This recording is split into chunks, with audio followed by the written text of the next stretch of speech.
Hey guys, I'm Sage Valentine and I'm back to review another episode of AMC's The Walking Dead Season 7. This time it's all about Episode 5, Go-Getters. So Go-Getters, in my opinion, was really good.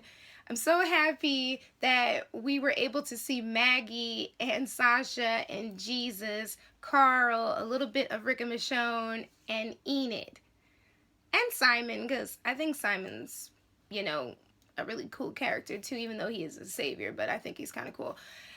Gregory, though, I was like, here we go. This is bringing back feelings that I had from his character in the comic books. And to be completely honest, I was just like, I know he's going to annoy the crap out of me the moment that Xander Berkeley starts speaking. But then again, on a side note, I'm not too keen on any of the characters that Xander Berkeley portrays because he always ends up portraying a slimy character.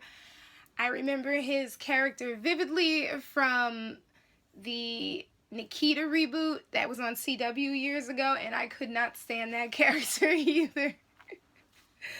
So, Gregory. Now, Sasha and Maggie are standing over Abe and Glenn's graves, okay? And someone had laid out flowers, and we learned that those flowers were laid out by Jesus.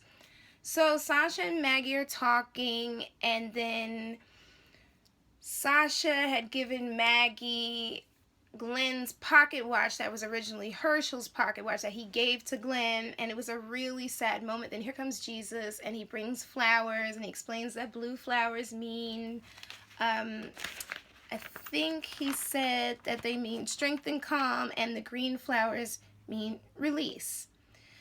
So I'm sitting here like watching the episode, and I'm just like, oh, this scene is so sad, and I get to see their graves. Oh, it's finally truly like set in stone, despite the fact of what happened in episode 1. We're finally coming to terms with the fact that Glenn and Abe are dead, and here comes Gregory being all melodramatic, worried about Negan and the Saviors coming, wanting Sasha and Maggie to leave, but then thinking that Sasha was one of the worker bees at Hilltop, and he wants her to keep her distance from Maggie. He's afraid that the Saviors will come back. And Jesus tries to reason with Gregory and tells him that he won't turn Sasha and Maggie away. And then Gregory threatens to make Jesus leave. And the point comes up that Maggie is obviously pregnant and she cannot travel as per Dr. Carson's orders, and Gregory basically acts like Maggie being pregnant is her mistake. And already, I am not a big fan of Gregory. I've said it in previous reviews. His character gets on my nerves. But this episode definitely took the cake. Now, Rick, because for some reason this episode kind of jumps around, so I'm thinking that the scenes with Rick and Carl happened the day after what was going on with Maggie and Sasha and the whole Hilltop situation. A lot of people were confused, like the timeline is jumping. Like, no, I think the Sasha and Maggie thing happened the day before, and then that thing with Rick and Carl happened that next day, which is how everything ends up intertangling or intermingling in the end.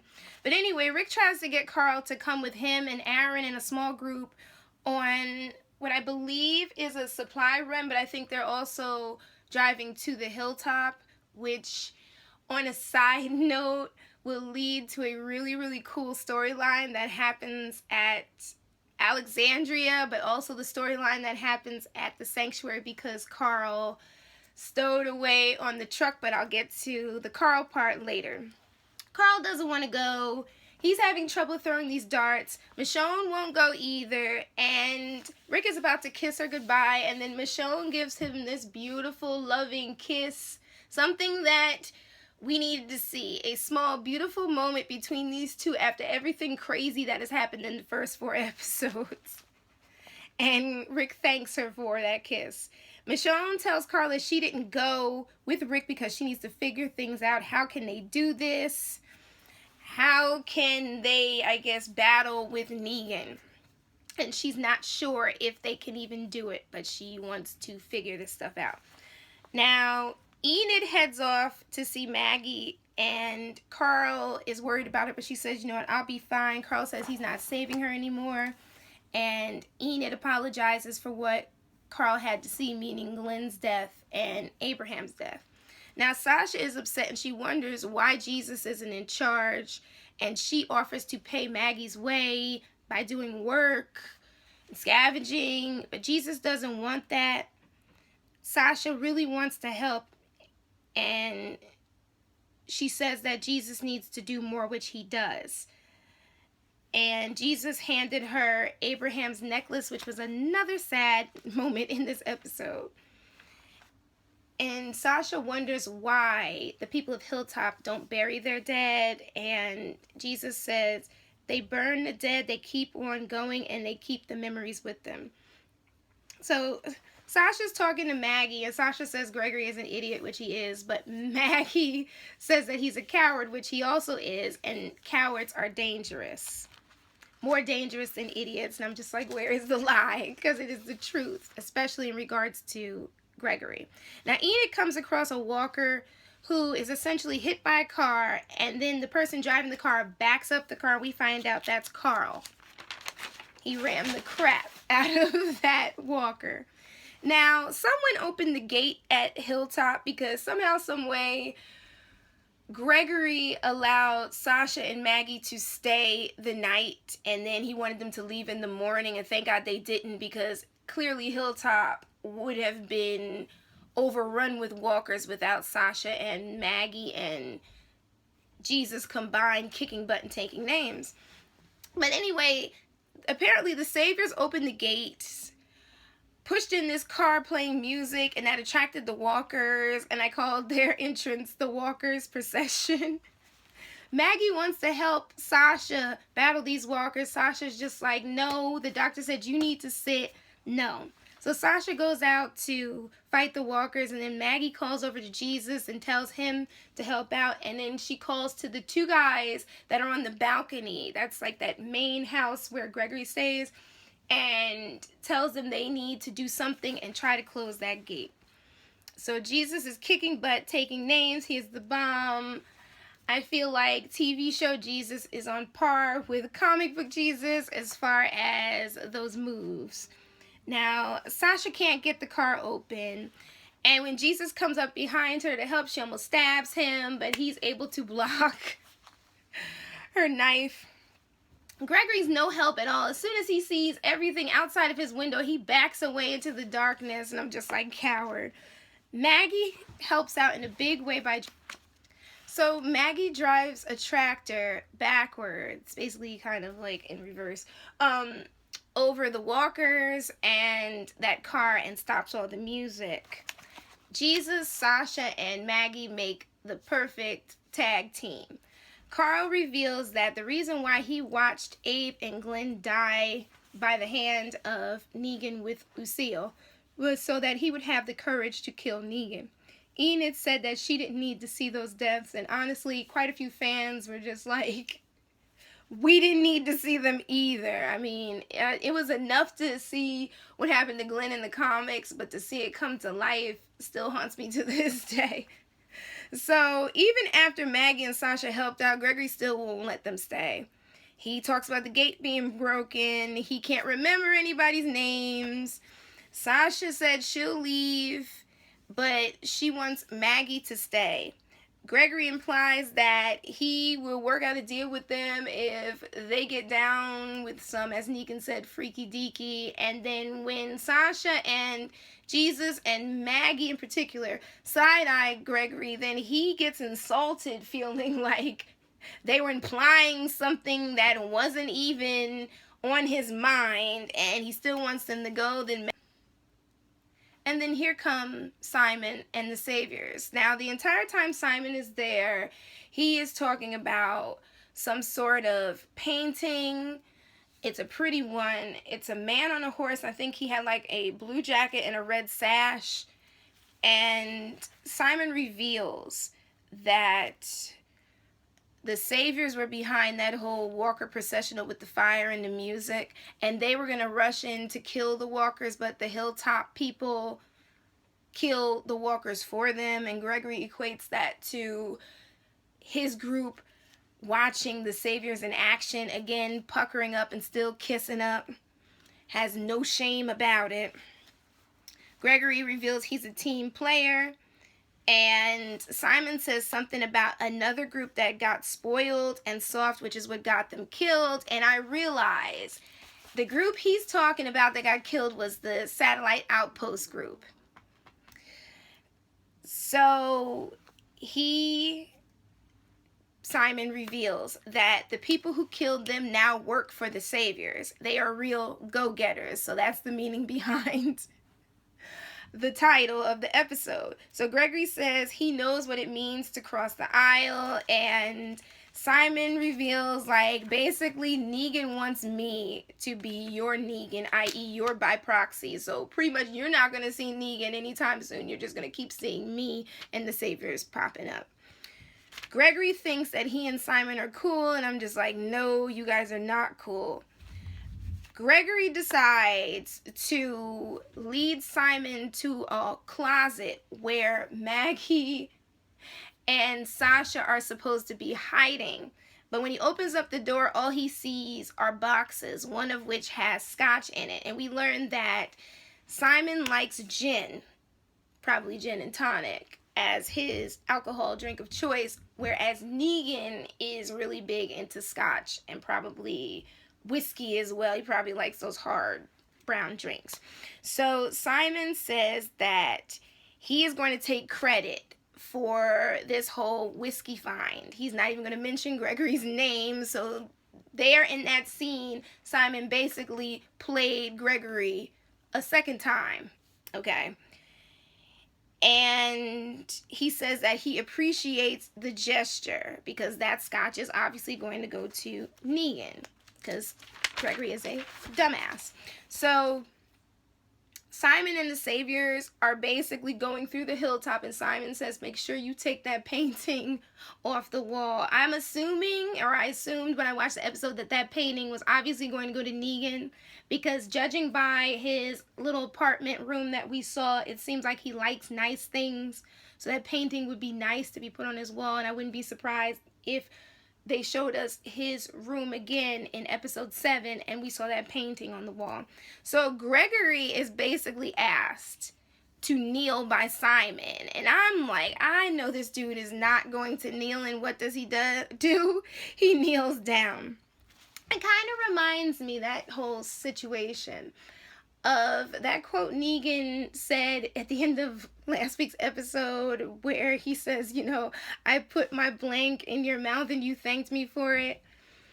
Gregory pretty much didn't even have to be asked for that whole situation to happen. He just kind of opened his mouth, so to speak. So Enid realizes that Carl left Alexandria with the sole purpose to find a way to find Negan and kill him. And he tries to convince Enid to go with him, and she won't go because she realizes that this whole vendetta is no longer about Abe and Glenn or Rick or anybody else in the group. It is about Carl, and it will be about her as well if she goes with him. So she kisses him. And that whole little scene is so cute. She begs him not to go, but she knows that she can't stop him. Gregory's pissed off because he really wanted to give up Maggie and Sasha to the Saviors. They were supposed to be hidden in the hallway, not in his bedroom. He's having a fit. Jesus threatens Gregory, and he threatens to tell the Saviors about the deal that Gregory made with Alexandria. Gregory felt like he made progress by kneeling. I'm like, no, he just looks like an even bigger pushover and a jackass. Maggie punches Gregory in the face, and she snatches Herschel's pocket watch away from Gregory, and I was so happy. And when she called herself Maggie Ree, all these feels, man. Jesus reveals that when he arrived at the hilltop, Gregory was already in power, And the conversation that he has with Sasha and Maggie foreshadows Maggie becoming a leader like she did in the comic book. And you could see leadership qualities that she exhibited by delegating different things for people to do to stop the Walker processional in that scene. Sasha tells Jesus to make it up to her and Maggie by finding out where Negan lives and keep it between the two of them. Jesus doesn't like that idea, and neither does Sasha. Maggie finds Enid at Gregory's grave, and she put green balloons on top of Abraham's grave. She didn't know the difference between it, but it was the thought that counted. People told Enid that Maggie killed walkers and crushed a car with a tractor. Enid said she came to help, but she left out that whole situation with Carl. And it's revealed to Enid that she put the balloons on Abraham's grave and not Glenn's grave. Maggie hands Enid, Glenn, and Herschel's pocket watch, which somebody on, I think it was Twitter or was it on Tumblr, said that's a bad look pocket watch. I'm like, yeah, it sure is.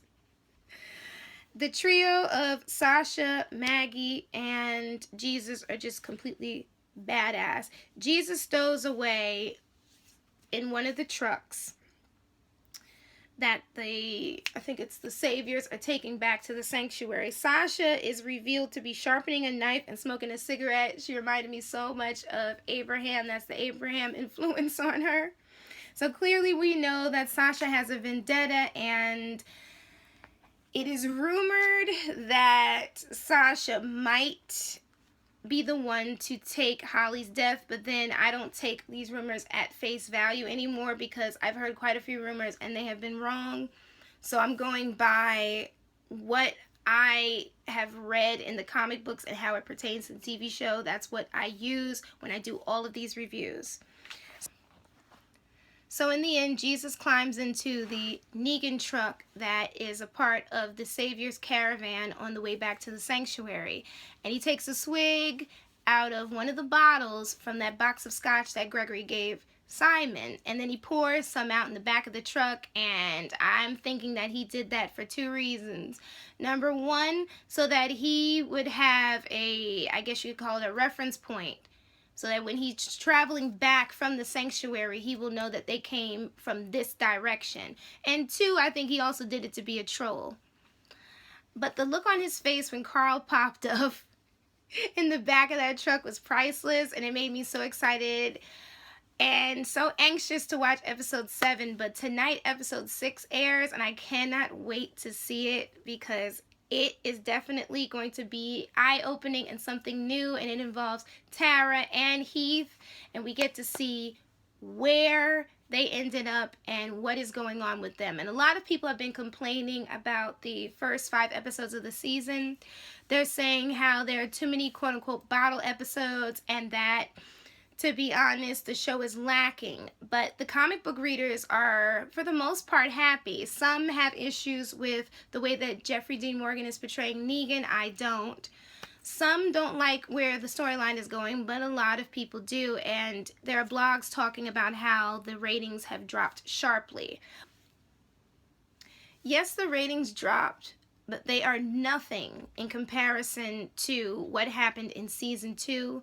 Particularly season 2A, because the ratings dropped all the way down to like 2.6, 2.1, 2.5, and they started rising as the season ended. So Walking Dead is doing pretty well, and it's still one of the top 3 major shows that are kicking butt and taking names on television, both cable and network, including Game of Thrones and Empire. So I'm not worried at all, but I cannot wait to watch tonight's episode. It's all about Tara and Heath. We get to find out what's going on in Oceanside, and I'm all here for it. So I love you guys. I'll see you later. Bye, guys. Bye.